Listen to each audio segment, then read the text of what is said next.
Friends, अगर मैं आपको पूछूं आपके घर में जो मोटर लगी हुई है उसकी पावर कितनी है, आपका आंसर होगा 0.5, 1, 1.5 या 2 एचपी की। एचपी की फुल फॉर्म क्या हो जाती है? Horse power. अब हॉर्स पावर किसका यूनिट है? ये पावर का यूनिट होता है। अब पावर क्या है? पावर का यूनिट हॉर्स पावर ही क्यों रखा गया? इसके पीछे की क्या कहानी है? इन सभी के क्वेश्चंस के आपको आंसर मिल जाएंगे इस वीडियो में। अगर आप इन सभी क्वेश्चंस के आंसर जानना चाहते हैं तो इस वीडियो में कंटिन्यूअसली बने रहिए और इस वीडियो को एंड तक देखना मत भूलना।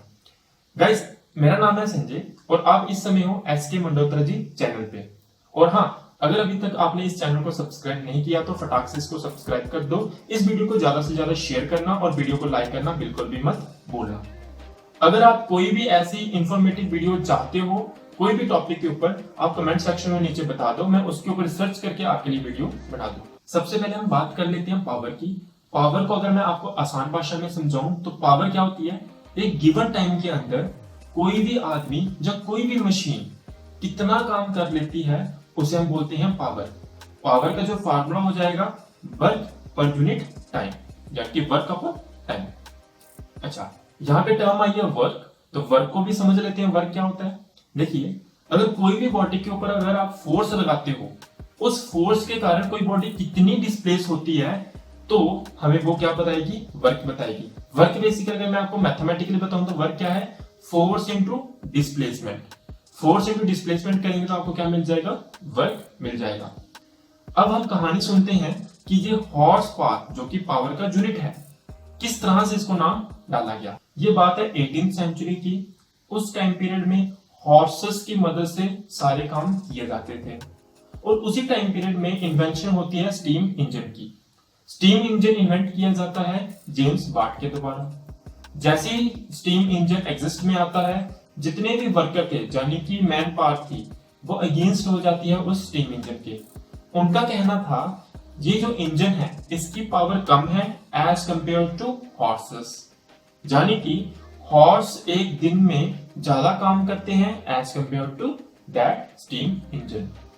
इसी चीज को नलीफाई करने के लिए जेम्स वाट जी ने क्या किया? एक्सपेरिमेंट किया। एक्सपेरिमेंट किस तरह से किया उसको हम समझते हैं अभी। इस एक्सपेरिमेंट में एक हॉर्स यानी कि घोड़ा एक ब्लॉक को जिसका मास होता है 75 kg, उसको 1 मीटर की हाइट के ऊपर डिस्प्लेस करता है और इसको 1 मीटर की हाइट पे डिस्प्लेस करने के लिए जितना भी काम होता है उसको 1 सेकंड में कर पाता है। और ये सारा काम 1 सेकंड में करा जा रहा है तो मान जाने कि हमें क्या मिल गई? पावर मिल गई। तो ये जो पावर निकल के आती है वो होती है 1 हॉर्स पावर और ये 1 हॉर्स पावर कंपेयर की जाती है स्टीम इंजन के साथ। इसको दूसरे तरीके से हम समझ सकते हैं। कैसे?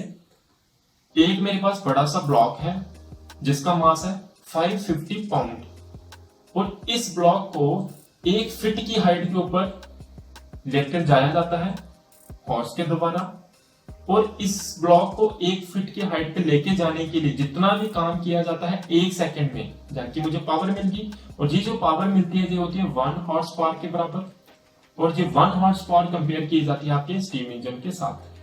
जहां पे हमने दो कंडीशन देखी, एक में आपका जो हॉर्स है वो इस ब्लॉक को जो 75 kg का ब्लॉक है इसको 1 मीटर की हाइट पे लेके जा रहा है और दूसरे कंडीशन में ये 550 पाउंड का जो ब्लॉक है उसको 1 फीट की हाइट पे लेके जा रहा है।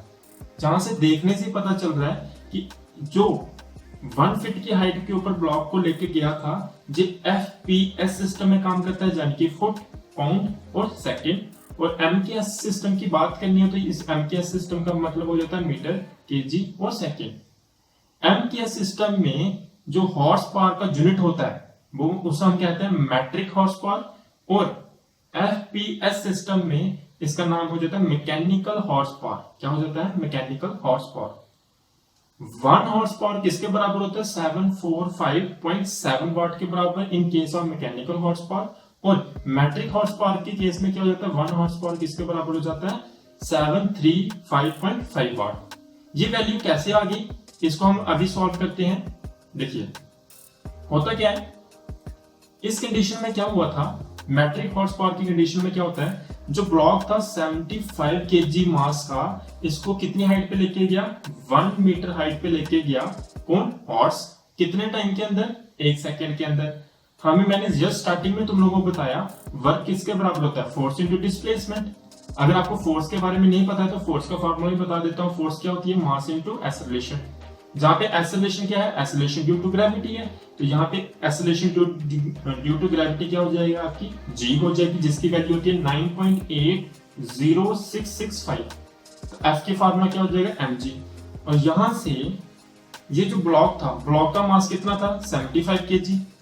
तो मैं मास कितना कर दूंगा, 75 kg, और आपकी एक्सेलरेशन ड्यू टू ग्रेविटी कितनी होती है, 9.8 अप्रॉक्स जो वैल्यू होती है। दोनों की वैल्यू को मैं सब्स्टिट्यूट करके मल्टीप्लाई करूंगा तो मुझे कितना मिल जाएगा, 735.49875 न्यूटन। ये फोर्स मिल गई। अब वर्क फाइंड कर लो। वर्क क्या होता है, फोर्स इनटू डिस्प्लेसमेंट। फोर्स कितनी होगी हमारी, 735.5 है, और डिस्प्लेसमेंट कितनी डिस्प्लेसमेंट की थी हॉर्स ने, 1 मीटर डिस्प्लेसमेंट की थी ना। तो डिस्प्लेसमेंट कितनी है आपकी, 1 मीटर। तो 1 के साथ मल्टीप्लाई कर दोगे तो आपको क्या मिल जाएगा, वर्क मिल जाएगा। तो इस वर्क को डिवाइड कर दो टाइम के साथ। पावर क्या होती है, वर्क अपॉन टाइम, स्टार्टिंग में बताया था। तो वर्क कितना आपका 735.5 डिवाइड कर दो 1 के साथ, क्योंकि टाइम कितना आपका 1 सेकेंड। तो आपको क्या मिल जाएगा, पावर कितनी मिल जाएगी, 735.5 वाट, जो कि क्या है 1 हॉर्स पावर। तो 1 हॉर्स पावर किसके बराबर होती है आपके, 735.5 वाट। कब, जब आप कौन से सिस्टम की बात करते हो, ये कौन सा सिस्टम है, मैंने स्टार्टिंग में बता दिया, ये आपका सिस्टम है मैट्रिक हॉर्स पावर। ऐसे मैकेनिकल हॉर्स पावर की वैल्यू सॉल्व करनी हो तो कैसे करेंगे, देखिए इस केस में क्या हुआ है, आपके जो हॉर्स है इसने कितने मास का ब्लॉक को उठाया है, 550 पाउंड के, और कितनी हाइट पे लेके गया, 1 फीट की हाइट पे लेके गया, कितने टाइम के अंदर, 1 सेकेंड के अंदर। तो आप पहले फोर्स निकाल लो, फोर्स कितनी होगी भाई, कितना पाउंड का ब्लॉक था, 550 का, 550 का, और 1 पाउंड में कितना केजी होता है, 1 पाउंड में कितना केजी होता है, इट इज 0.45359237 केजी के बराबर होता है। तो मैंने अप्रोक्स वैल्यू लिख दी कितनी, 0.45, और into acceleration due to gravity यानी कि कितना हो जाएगा, 9.8 मल्टीप्लाई कर दो। जैसे इस वैल्यू को कैलकुलेट करोगे आपको ये वैल्यू देखने को मिल जाएगी, जो कि क्या है 2446.28 न्यूटन।